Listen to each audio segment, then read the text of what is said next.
Bonjour, bienvenue à toutes et tous. Je suis ravie de vous retrouver pour cette nouvelle édition sur France Info dans laquelle nous allons largement revenir sur les incendies, la canicule, les 10 ans de l'attentat de Nice et bien sûr l'attente avant le choc France-Espagne ce soir en demi-finale de Coupe du Monde. On revient sur ces titres avec vous, Florence Thiel, bonjour. Bonjour Virginie. Et la situation toujours préoccupante sur le front des incendies à Fontainebleau.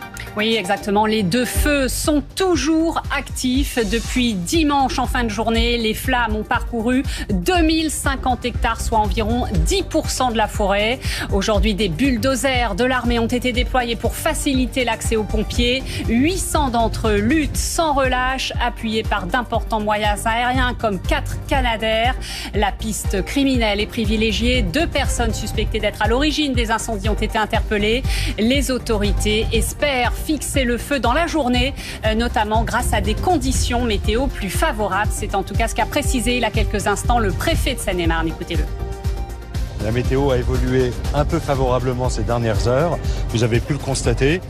On n'a plus le vent qui soufflait, notamment de façon désordonnée, en tourbillon, et qui soufflait fort. On avait hier des rafales jusqu'à 50-55 km/h. Ça n'est plus le cas. L'idée est que le feu ne progresse plus. Et évidemment, c'est d'arriver à le fixer d'ici ce soir. Et c'est dans ce contexte que la canicule commence à légèrement perdre en intensité sur la façade atlantique. Peu à peu, l'air devient plus respirable, mais plus de 50 départements sont toujours en orange et 26 autres en rouge. Une canicule qui se déplace vers l'est avec des pointes jusqu'à 40 degrés attendus cet après-midi dans la vallée du Rhône.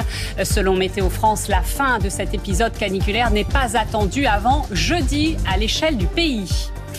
Et c'est sous ces fortes chaleurs que s'est déroulé ce matin le traditionnel défilé du 14 juillet sur les Champs-Élysées. Pour la dernière fois, Emmanuel Macron a descendu la plus belle avenue du monde. Comme c'est l'usage, le défilé des avions a ouvert le bal, suivi d'une parade de près de 6700 troupes à pied. Une cérémonie placée cette année sous le thème du réveil stratégique de l'Europe et qui s'est déroulée en présence du président ukrainien Volodymyr Zelensky ainsi que de 24 autres chefs d'État ou de gouvernement. Le 14 juillet est marqué aussi cette année par les cérémonies en hommage aux victimes de l'attentat de Nice qui avait tué 86 personnes et fait plus de 400 blessés sur la promenade des Anglais. C'était il y a 10 ans.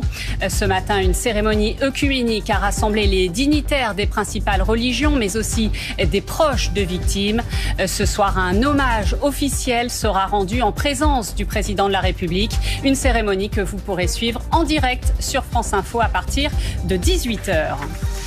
À l'étranger, au Moyen-Orient, la situation continue de se dégrader, notamment près du détroit d'Ormuz. Selon la télévision d'État iranienne, 5 explosions ont eu lieu ce matin près de la ville portuaire de Bandar Abbas, déjà visée ces derniers jours par des frappes américaines. La nuit dernière et pour la 3e nuit consécutive, les États-Unis ont mené des bombardements massifs sur l'Iran et ce quelques heures avant le rétablissement du blocus des ports iraniens. Conséquence de cette situation, le prix du baril de pétrole est remonté à plus de 86 $. C'est une première depuis plus d'un mois. Et puis un mot de la Coupe du Monde de football avec l'effervescence qui monte à Dallas aux États-Unis où les Bleus affronteront ce soir l'Espagne en demi-finale. Ce sera à 21h. Un match très attendu par les supporters français qui sont nombreux à avoir fait le déplacement pour encourager Kylian Mbappé et ses coéquipiers. Écoutez. On est relativement en confiance et puis on espère faire mieux qu'au championnat d'Europe contre ces mêmes Espagnols. Moi, j'imagine pas l'équipe de France perdre un 14 juillet. Voilà ce qu'il fallait retenir de l'actualité, Virginie. Merci beaucoup, Florence. On vient de l'entendre avec vous. La situation reste donc préoccupante dans la forêt de Fontainebleau où plus de 2050 hectares ont été parcourus par les flammes, soit presque 10% du massif forestier. C'est énorme. C'est un sinistre donc historique, on l'a déjà dit, en Île-de-France et au sol, dans les airs. Plus de 800 pompiers continuent à lutter contre ce sinistre. Laurence Naon, Peggy Moget et François Dérault.